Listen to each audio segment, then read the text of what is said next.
It's for sure a special occasion because we are not in our normal home offices. Clearly. That's our first IRL conversation. Yeah. Thank you for being here. Thank you so much. Of course.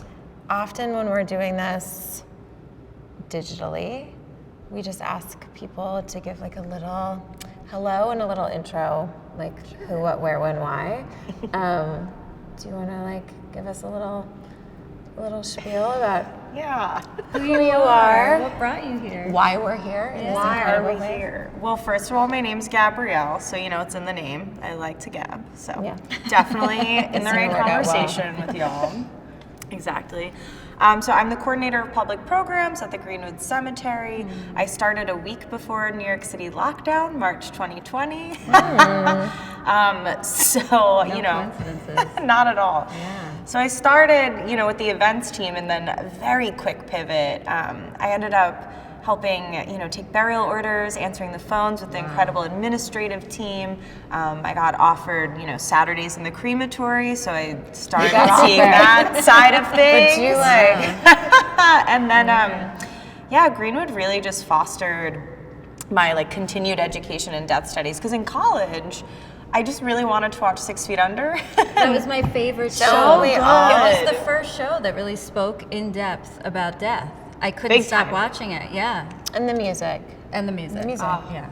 Phenomenal. Yeah. So yeah, I just really wanted to watch that and like get grades for that. Yeah. But Dr. Brad Pettifils, at the time at Loyola University in New Orleans, had this class, Living with Dying Studies. Yeah. So it was so much more than just watching the show and writing papers about it. It was like this big, just hit in my face thing of like, wow, This is a whole thing. this is a whole thing.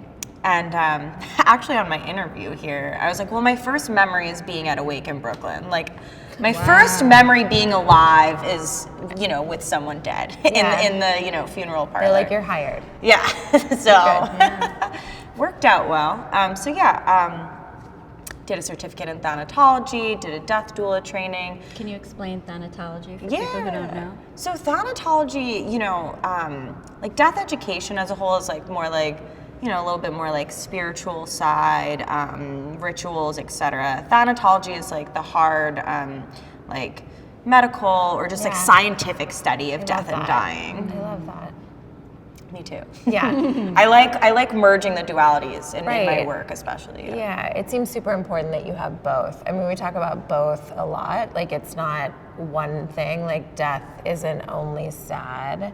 It isn't obviously only magic or happy, but I think it's so important to merge those two things, like you're doing, the science of dying and death, because the body's not nothing. Yeah. Like, and how it feels, and how we feel about it, and how we talk about it, etc. So. Oh, absolutely. In one of your episodes, Sashka, you used the word lucky when you're talking about grief, and I was so happy that you both brought that conversation to the table because it's so true. I mean, it's weird to admit it out loud though, right? It's weird to be like, wow, I'm so lucky my Uncle Vinny died when I was 22. Like, absolutely, I would prefer him here. Right, but we don't really get to choose that. Right, we don't. And I know for a fact I'm sitting here with you right now today having this conversation because his death was a catalyst for me to deepen my work into Well, this. and that's the lucky part, right? Right. Once we get through the pain, we could really see how transformative death can be and experiencing grief can be. Yeah. So is that what brought you into death studies, the experience of your uncle dying? No, I was 6 feet under. I was 6 feet No, under. but I also think it was just being insanely Italian with a family from Brooklyn that like someone was always dying. It was like, oh, with great Uncle Tony, you know. Yeah, you're like, who? So Yeah. I don't know. I think there's, it reminds me that there are lots of different, like, the origin stories of it all, and I, like, our origin story of meeting on this Zoom. And we like met with Harry, and then we like had our own breakout room and like chatted, and I wonder if like, I've been waiting for this moment, I wonder if you could just kick us off with a little bit of Uncle Vinny, like, You got it. some story. But one of the things that I, like the magic of it, the lucky of it, is like having access to these like magic moments that happen out in the world, like the way our grief visits us, the way that our loved ones visit us in whatever capacity. And when we started Ghost Stories, people would be like, oh, is it like you talk about ghosts? And I was like, well, no. But it comes But up. like, yeah, I mean, it just inevitably comes up. And I think every episode, there's just an inevitability that someone's Right. like, well, actually one time when I was in an airplane or whatever. Well, that's where the magic comes in. We could study it, but it's also the most unknown thing. We don't know what happens when we die. Yeah. So it Yeah. leaves a lot of room for the possibility of magical thinking, which is always fun. Yeah. I think y'all did have a laugh about, maybe in 5 years, physicists will have it all figured Yes. out. And I'm like, the science and the Yes. spirituality, like they're coming, closer and closer together. And I'm true. just interested to see what happens, at least in Yeah. our lifetimes. Yeah. But so I'll jump in. I also have to say, take a moment to acknowledge that my Aunt Julie, who also died a few years ago, she was the first person I saw in action. She was in the medical field, but we like doulaed my uncle while he was dying in the living room. And then it was just so crazy to see her die herself a few years later. Yeah. Were they married? No, this was Okay. my aunt's sister. Okay. And she gave me the gift before she left this world as well of how to doula lovingly and just be at the bedside from both a medical and non-medical palliative care standpoint.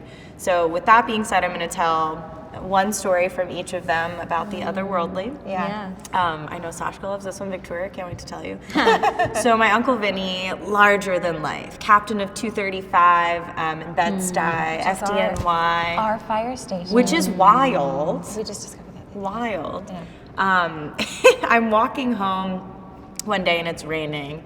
I'm like, all right, I gotta get a lift or something. I gotta get a car home. It's raining. And just something, just a claircognizant thought came to me. I knew it wasn't my own. I knew someone was talking to me or something like that. And it was just no, keep going. Walk a little bit more. And I was like, no, it's raining. This is ridiculous. And then something told me, this feeling is different than, vulnerable women in New York City walking the streets alone. I was like, that's not this feeling. My gut feels differently right now. And then I just was like, Uncle Vinny? Is this you? Are you walking me home right now, through the streets of Brooklyn? And I sat with that for a minute, but I was like, okay, Gabrielle, no, just get He's home. dead, yeah. He's dead. He died. You gotta, just find a way home. It's about to start pouring at this point. And just something tells me 2 blocks. Well, now I know it's my Uncle Vinny. 2 blocks, 2 blocks, and I'm like, all right, 2 blocks. So I walk the 2 blocks and I'm like, okay, now I'm gonna get a car home if you don't give me a glaringly Why am I doing obvious this? sign. Exactly. I'm like, Yeah. if it is you, I need without a signal. doubt confirmation. Right. Fire truck with his name goes straight by me, whizzing straight by me, in loving memory, Vincent R. Ungaro. His actual name. His I got name that. on it. It wasn't just, Wow. ooh, I saw a fire truck. My Uncle Vinny was a fireman. It was his truck with his name on it. I was like, that was pretty crystal clear. Thank you so much. What was the feeling of seeing that? Did it bring up emotion at that moment in time? Was it exciting? Was it relief to feel some sense of him? Was it just bizarre and crazy? I think some people would say it's bizarre and crazy or just coincidental, but I don't know. I have to tell you all, it was like a grief burst, which is a term I love and then try and educate, as many people about. Sometimes it just comes, because this is years later, my story with processing it was years later. And I was just like, wow, something miraculous just happened. Because what are the chances that, what's the mathematics of it, right? Of me walking at the pace I was walking.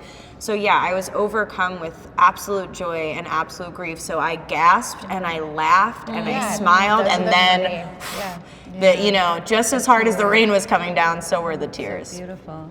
I love hearing that because I think often we think of a grief burst as sad, you know, oh, this is sad. But it felt like as you were telling the story, there was so much more to that experience for you. And I love that joy came and laughter came and then the crying came. And it sounds like the crying came more from, this is so meaningful and I'm getting to touch on someone I loved. Absolutely. Yeah. You put it perfectly, And Victoria. funny, like, you know, it's like they're like joking, you know, you're like, I need a clear sign. He's like, you want a fucking clear sign? Yeah, in love your Here's like memory, my I'm action. right here. Like there's the lightness of those moments that were like, are not, like when you said like once we move through the pain, and like, I think there's the time frames of loss, right? Like it can be so unbelievably awful in the beginning. I don't think we ever like move through the pain like it's over, you know, because those grief bursts can be surprising and they're funny, like spooky, weird. Like weird is always a good word in our circle. But like, or off, like sad, like something can be really like sad, but I think there's like the lightness of that burst, like you're saying, can be. And it's like the inside joke of it all. Where you're just like, okay, all right, like got it. That feels like as connecting as the other parts feel isolating and lonely. Like once, you know, it's the bothness of it. Like once we learn how to like open up the aperture to allow things to feel more than just sad. Like then we like let in the. It's interesting you said that. I was just thinking you were open to it and how important that is. Because so many people would have just gotten in a car and missed that whole opportunity. And we probably do in the beginning, you know, and it's the timing of it. I mean, it takes us. How many as years long as after it takes was us. that? It's about 3-4 years after, And who was he to you? He was my godfather, my uncle. Yeah. But I mean, amazing for my father to say this, but when he died, my own father was like, it's okay if you grieve him like a dad. Because like my father, like larger than life living saint, so big of him to say this, he was like, you know, I know there are some parts that he gave you that I couldn't. Wow. So you can grieve like that. And I didn't feel like I had the permission at the time because, again, you know, my aunt, my cousins, like just lost their whole world. Right. But yeah, that's an interesting thing about grieving. And to speak about my Aunt Julie more as well, when she died, we already were having these conversations, doing that in air quotes, with my Uncle Vinny. Right. And when she died, we were like, all right, let's all pick a thing that we could be in relationship with you her told me this too. part. You know, like one of her daughters chose sea glass. My cousin chose hydrangeas. And for me, for whatever reason, I was like, all right, Aunt Julie, show me bubbles, you know? And before she died, she gathered us all for like a Zoom mass every Sunday.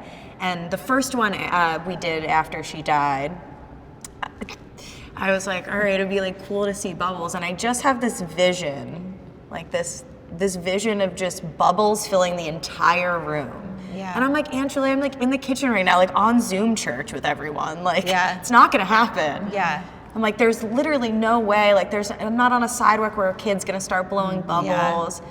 And my mom and I and my grandma were sitting, you know, on the Zoom. And then my dad walks in and he goes to wash his hands in the sink behind us, squirts the Dawn soap too much, bubbles, just all in the kitchen. Dishwasher, but that was like, everywhere, bubbles everywhere, just like my vision. I was like, all right, Aunt Julie, that's pretty loud and clear. Like, good to hear from you. You have a really communicative family. Yeah. And I just want to like congratulate you guys all From for both having, sides. I know, From the I'm dad like, side and the living I know, side. I'm kind of a little like, why did it take my mom, how many years am I? 22, 23? 23? Wow. I don't know. I'm like, I don't get a lot of, like, can I get a little more communication? Yeah. Pick a thing. Be like, Mom, show me. I know, well, I told you, like a good child of someone who has had cancer, I had a colonoscopy on Monday to do my duty to try and stay alive as long as I can. Yeah. And I was in what felt like a little bit, actually my friend Sasha called it the colonoscopy basement because it's a surgery center. on Second sure. Avenue, and you go downstairs and like Sounds there's fun. like 1,000 curtained off, and they just like cycle people into like the endoscopy procedures. And I'm by myself, and I'm like in my hospital gown and those like socks with the grippers, and I'm just waiting. grippies, yes. The grippy socks, the hospital socks, and Google Photos I use on my phone as like backup for Apple Photos. And like out of nowhere, it was like Google Memory, like made a memory for you. And it was a whole carousel of like the 8 pictures I have of me and my mom as a baby, and like sent it to me, and I was like, okay, You're like, all all right, right. thanks, I'm gonna be fine. Yeah. But it is funny how they like pop up in those big and small ways. And that's, I mean, Sashka, that was perfect timing. I know. I almost was like, I thought about you because it felt very.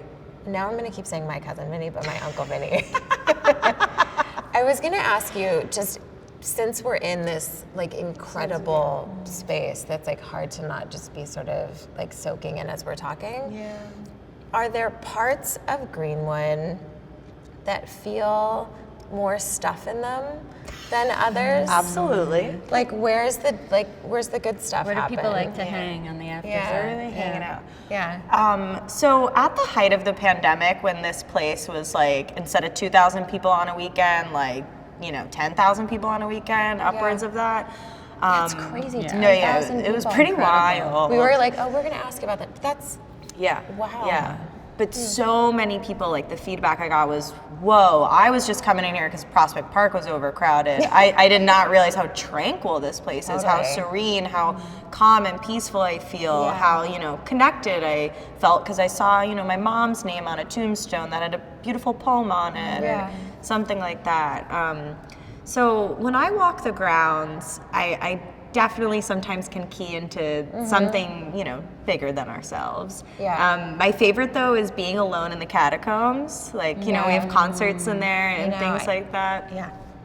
So I'll go in there alone and I feel something and I'm like, all right, you guys are in for a treat. We're gonna have like singing bowls and a tell 'em cello what's coming playing. I do sense something, and I don't know if it's just the subterranean nature of it Yeah. or the 30 families that are entombed there, but yeah, that's definitely one of the places I feel a larger connection. But this, just as a whole, 1838, so 478 acres, going back to 1838, you are bound at some point, even if it's just our living collection, which, our trees, like our horticulture team does an insane job. I know.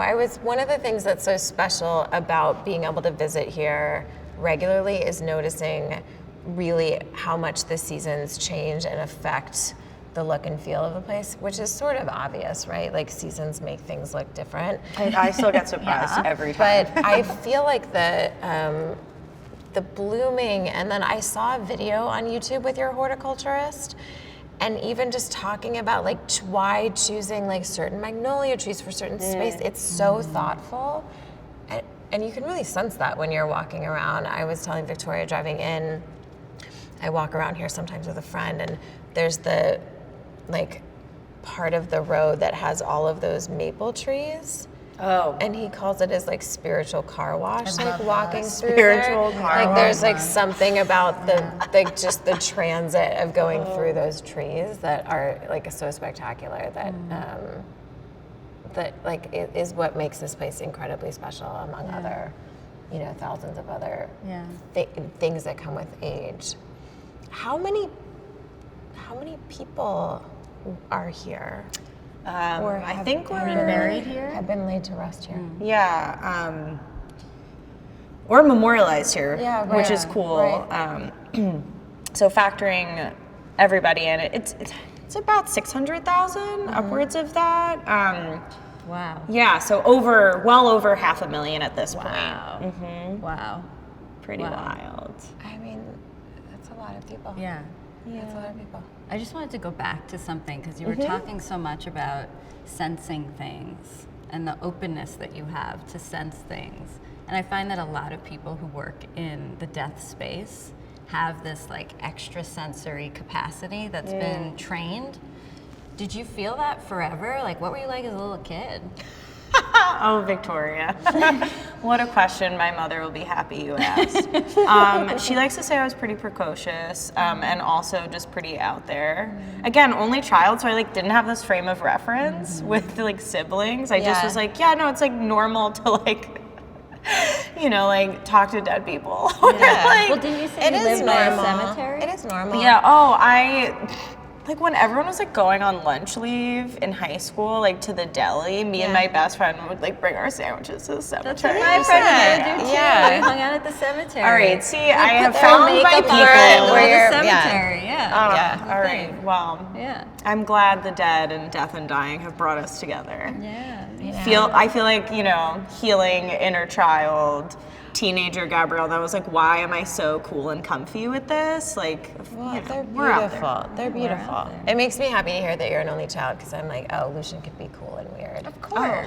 100%. As an only child. Yeah, they're Don't not all worry, messed I could up. give him tips. I know. I'll I'm give gonna you like tips. bring him here. Yeah.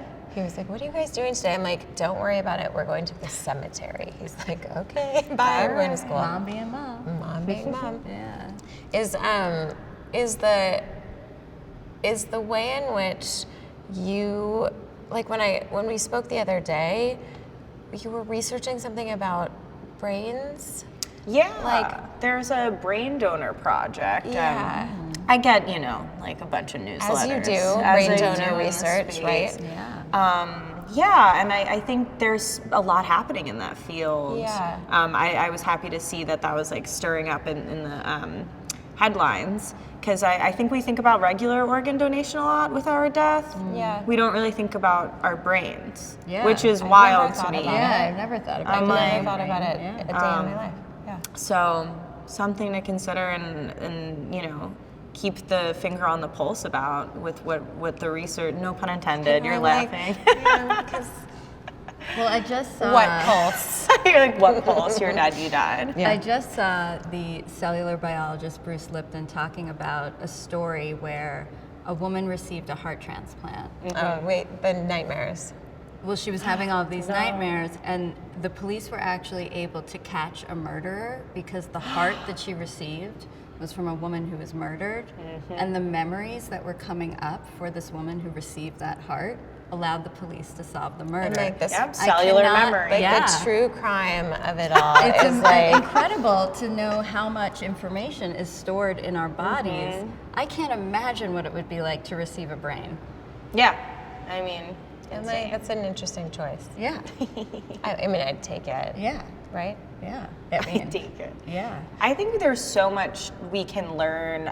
We had this great program, The Grieving Brain, and we learned about what your brain is doing when it's like on grieving, so to speak. Yeah. I'd love you to talk about that. And it was really eye-opening because it's something we don't totally get, you know, or we don't talk about a lot, like in our schooling, right? Just like brain mapping and neural networks, and you know, I'm probably not using any of the super right terms, but yeah, like what happens to our brains when we're grieving? Yeah. What have you learned about that? Just that it's actually happening. Like that Like there are stuff patterns. There are happens. patterns that, you know, are on record of like multiple people when they're, you know, at certain points of their process, like, you know, week after or like significant loss, you know, a Right. few weeks after, months out after. Because you do get like frazzled. There is that shock factor that is, you know, Right. we all have different responses. When my uncle died, my mom was like, I just want to sit at the casket and look at my brother and feel dead myself, you know? Yeah. And I was like, the cousins from California are here. I'm going to smile. I'm going to greet everyone. Yeah. I'm going to be bubbly. And that was my fast response. So I wonder what what was going off in my head, you know? And I know memory is deeply affected by people who are in deep grief. It's very hard to hold on to memory. Short-term memory gets really affected. Sense of time really changes. Yeah, I think it's interesting. The things that are happening to our brain, our memory, our systems, and then contextualized against like where we are in life, how old we are we safe, are we like what are the things that we have to then over-index on, like you know, thinking about, you know, people from you know, in conflict zones to people who are like at home. There's such a spectrum of how we have to then, like, maybe we have stuff that affects our brain from a short-term memory perspective, but like if you can't afford to like have those things go offline, what happens? You know, the survivability after. You Well, know, even the studies now we have around babies born during COVID with smaller brains, where the moms were surrounded by grief. I wonder how that is that how big of a study? Is that like? I wonder where that. You know what's wild? It's same with grieving. Like, we'll just have to wait and see. Yeah. Well, you know, like totally. it's not linear.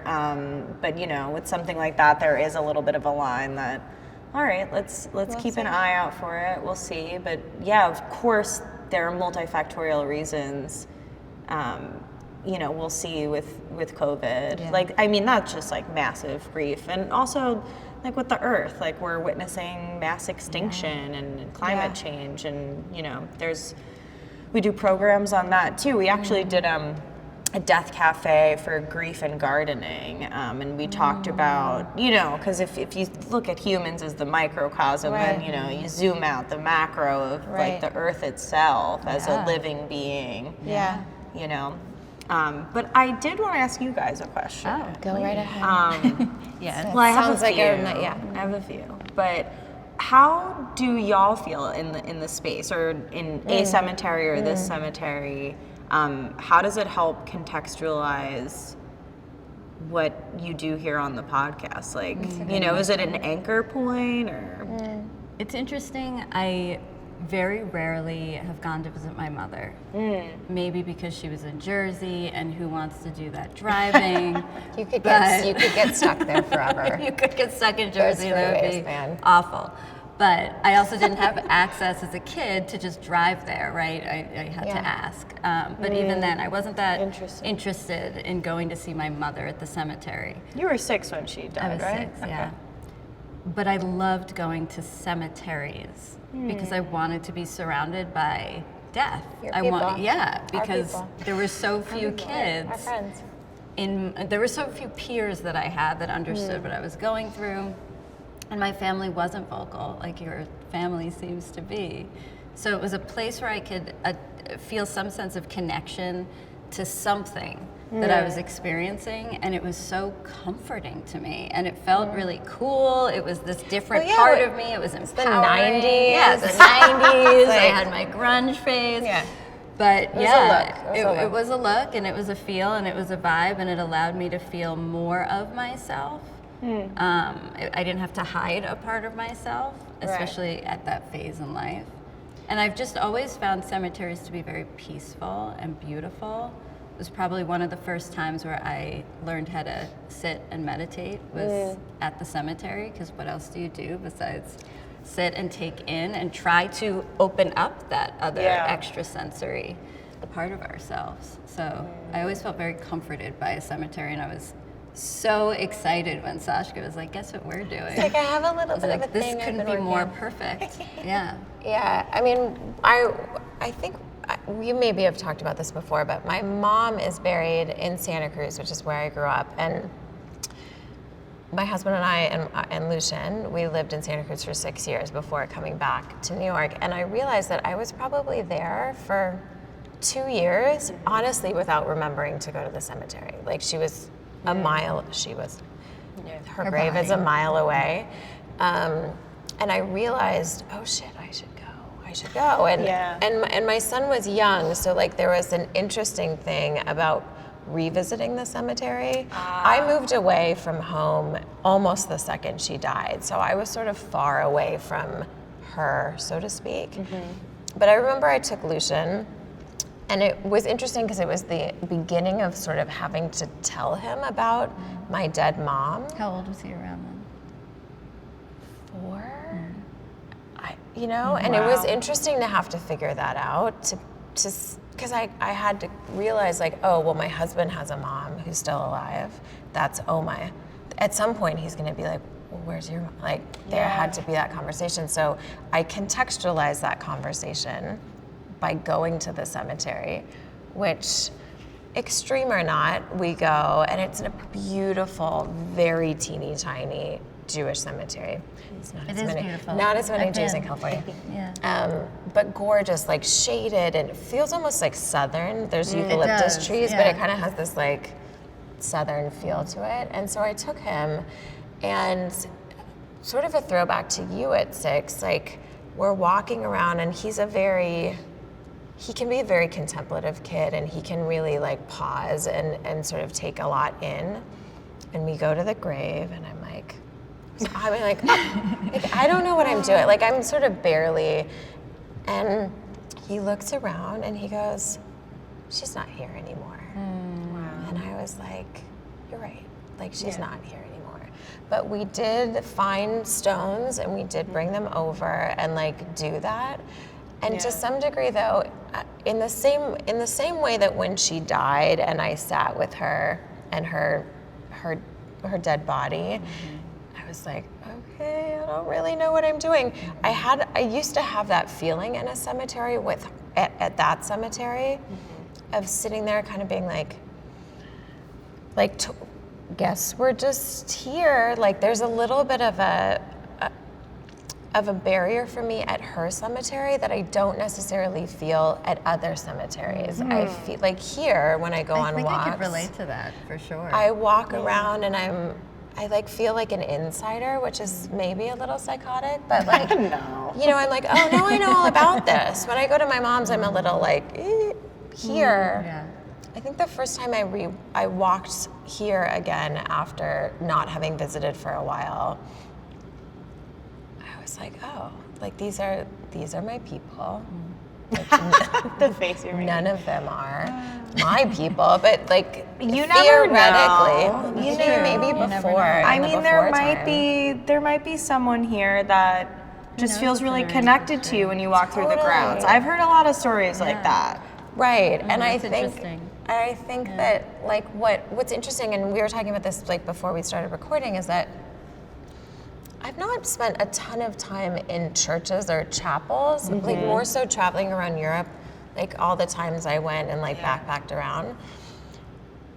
And what was like so beautiful, and what really made sort of a meaningful difference to me about visiting Greenwood when I came back, was the art installation that was here made this space feel really accessible and felt like it bridged the gap of like, oh, this isn't a place I normally go or I'm normally invited to, because I don't go to a lot of like Catholic services. That it really created like a invitation.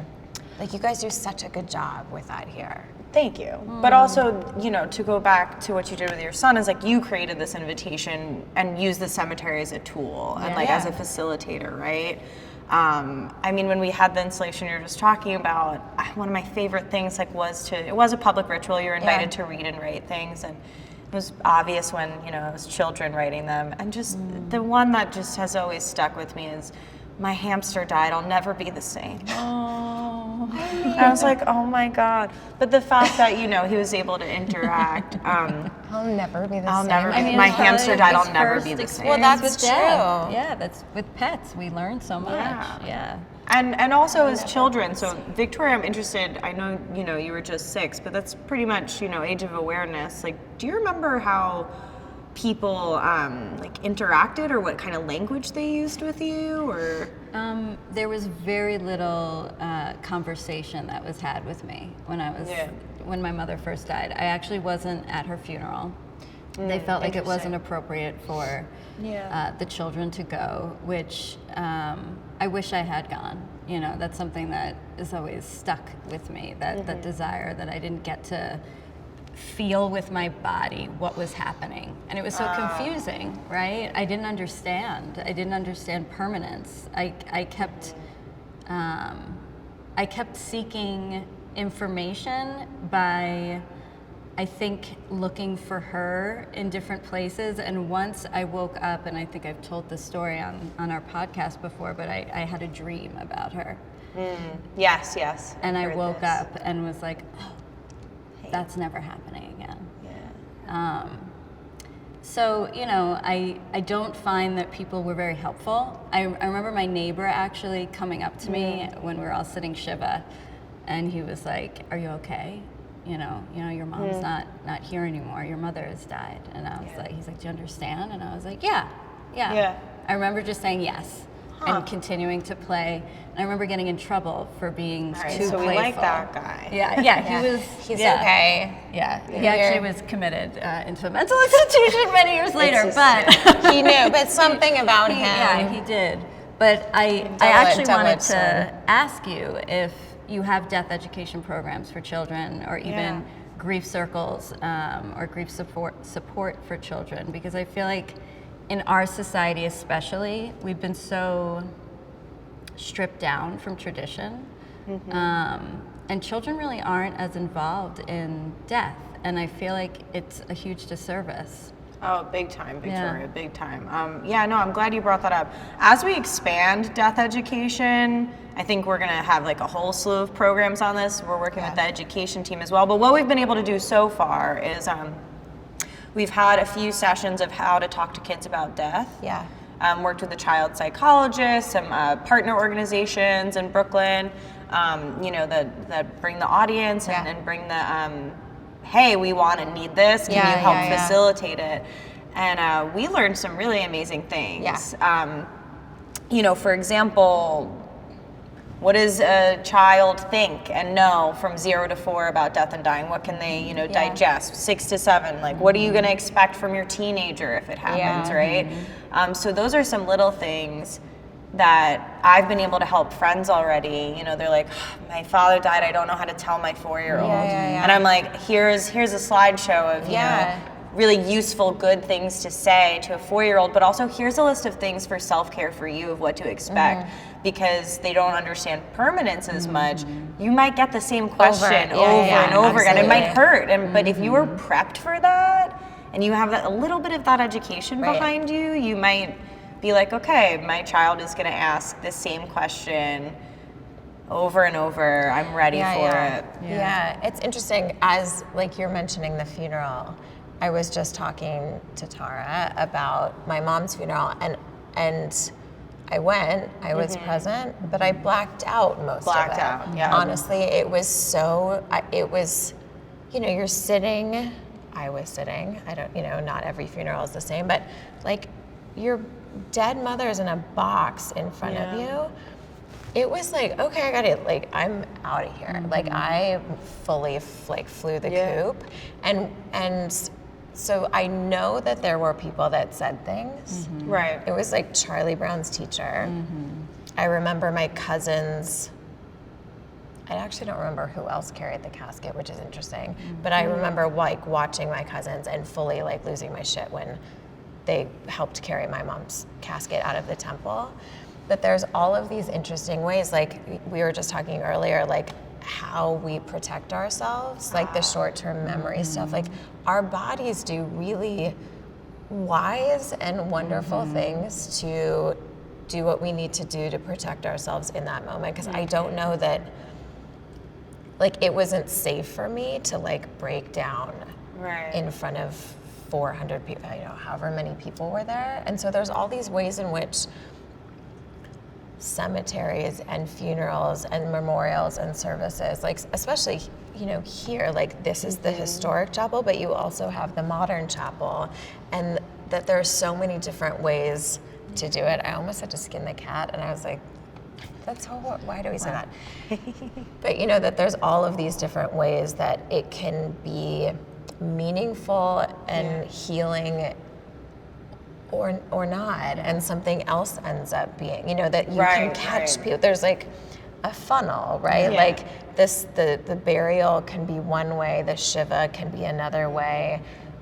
It will feel super painful for however long, and then it'll open up and it'll come back and open up, and then the grief bursts. I've actually never heard that term. I'm like, it's a real term, look it up. You're like, I know I love that though, because it feels like bubbles, which feel much more temporary than the idea of oceans and waves. I actually find that much lighter bursts, like a bubble bursting. But it is I mean, I guess that's like why it feels like having these conversations.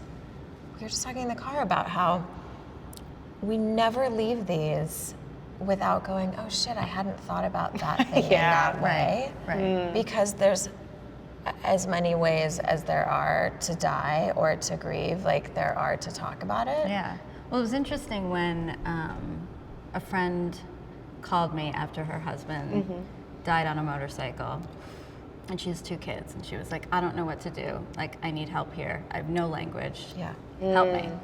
I actually wrote a piece that has been handed around a lot on understanding death at any age.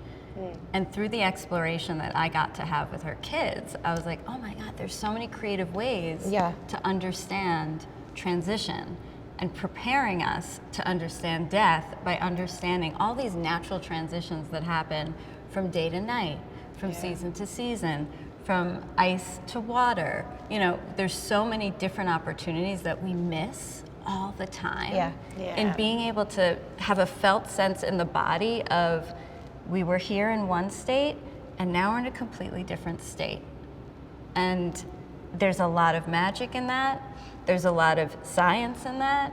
And there's a lot of beauty in that. And if we could explore that a little more creatively, I think, with our children, and you mentioned there's a gardening program here that's plants and gardens and farms are fantastic places to understand life, death, cycles. Oh, big time. Well, and that it will change. I think that's like the other thing that we maybe even spoke about yesterday, is that there's so many people that are starting to talk, like everyone's learning death doulaship, and everyone's learning, like there's all of these burgeoning ways we can participate in the, end of life moments. And there's a lot of conversation, I think, that's always focused on like year 1, right after someone dies. Like, that's when like you get a hall pass in year 1. You get to be like a mess, and kind of, depending, but then it's sort of like there's no continuing ed, if you will. And so it's like, I'm like, I have a story. I know. That there ends up being, like, there are cycles in life and the way that we transition, our bodies transition, like living things and beings transition, but our grief transitions. And it goes through cycles, and that it will feel like sometimes we link up on our grief cycle. And sometimes our cycles sync. I know, I was like, not those ones, but sometimes if we lived in the same place, it probably would. Sometimes ours like link up. Like sometimes we're in a very similar moment in the experience of losing our mothers, and sometimes it's very disparate. And I think, I think that like continuing, for us, continuing conversation, and like for you, the continuing education of how our relationship to death, to grieving changes. Is there stuff that like you guys are enacting or facilitating that?